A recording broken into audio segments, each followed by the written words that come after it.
விஜய் விசிகாவால் ஏற்பட்ட குழப்பம். அதிமுகவில் களமிறங்கும் தேர்தல் வியூக வகுப்பாளர். என்ன விஷயம் அப்படின்னா, அதிமுக தொடர் தோல்விகளை சந்தித்து வரதால அந்த கட்சி தொண்டர்கள் குழம்பி போயிருக்காங்க. இனி 2026 சட்டமன்ற தேர்தலில் கடந்த சட்டமன்ற தேர்தலில் கிடைத்த அளவுக்காவது ஒரு வெற்றி கிடைச்சாதான் ஓரளவுக்கு எடப்பாடி பழனிசாமியினுடைய தலைமை மீது நம்பிக்கை வரும் அப்படிங்கிற நிலைமை தான் இருக்கு. 2026 சட்டமன்ற தேர்தலும் அதிமுகவை கைவிட்டு விட்டால் இனி அதிமுக அப்படிங்கிறது 10ஓடு 11ஆக கரைந்துவிடும் நிலைதான் ஏற்படும். அதிமுக தொடங்கப்பட்டு அரை நூற்றாண்டை கடந்து விட்டது. இதுவரை நடைபெற்ற தேர்தல்களில் பெரும்பாலும் வெற்றியே ருசித்திருக்கிறது. பல தேர்தல்களில் தோல்வியும் சந்தித்தாலும் அதிலிருந்து மீண்டு வந்திருக்கிறது.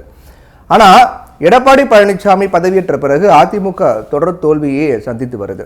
ஆட்சியில் இருந்தபோது நடைபெற்ற 22 சட்டசபை தொகுதிகளுக்கான இடைத்தேர்தல்களில் ஓரளவு வெற்றி பெற்றது. ஆனால் 2017ஆம் ஆண்டு ஆர்கே நகர் இடைத்தேர்தல், 2019ஆம் ஆண்டு நாடாளுமன்ற தேர்தல், 2020 ஊரக உள்ளாட்சி தேர்தல், 2021 சட்டசபை தேர்தல், 2021ஆம் ஆண்டு நடந்த 2021ஆம் ஆண்டு நடந்த 9 மாவட்ட ஊரக உள்ளாட்சி தேர்தல், 2022ஆம் ஆண்டு நகர்ப்புற உள்ளாட்சி தேர்தல், 2023ஆம் ஆண்டு ஈரோடு கிழக்கு இடைத்தேர்தல், அதற்கு பிறகு 2020இல் நடந்த கன்னியாகுமரி எம்பி தொகுதி இடைத்தேர்தல் அப்படின்னு ஒட்டுமொத்தமாக பார்த்தோம் அப்படின்னா 9 தோல்விகளை எடப்பாடி தலைமையிலான அதிமுக சந்தித்தது.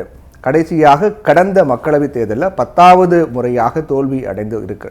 குறிப்பாக கடந்த சட்டமன்ற தேர்தலில் 75 இடங்களை அதிமுக பாஜக கூட்டணி பெற்றாலும் 66 இடங்களில் அதிமுகவை வெற்றி பெற்று பலம் வாய்ந்த எதிர்க்கட்சியாக சட்டப்பேரவையில் அமர்ந்தது. ஆனால் அதற்கு பிறகு ஓபிஎஸ் தரப்பு பிரிந்து சென்றதால் நடைபெற்ற தேர்தல்களில் மிக மோசமான ஒரு தோல்வியை சந்தித்தது.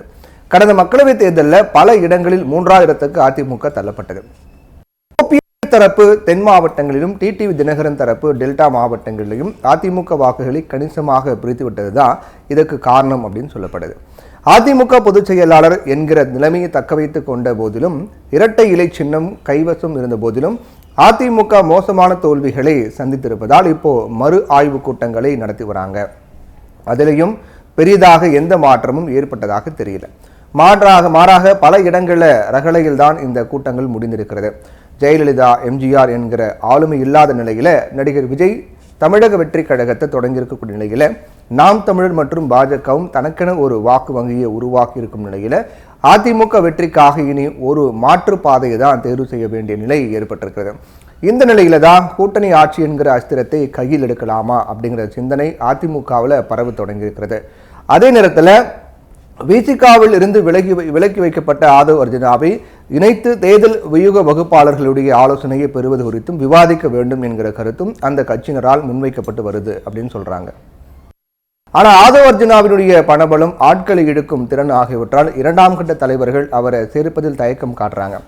மேலும் இதன் மூலமாக விசிகாவின் பகையை சம்பாதிக்க நேரிடும் அப்படின்னு யோசிக்கிறாங்க.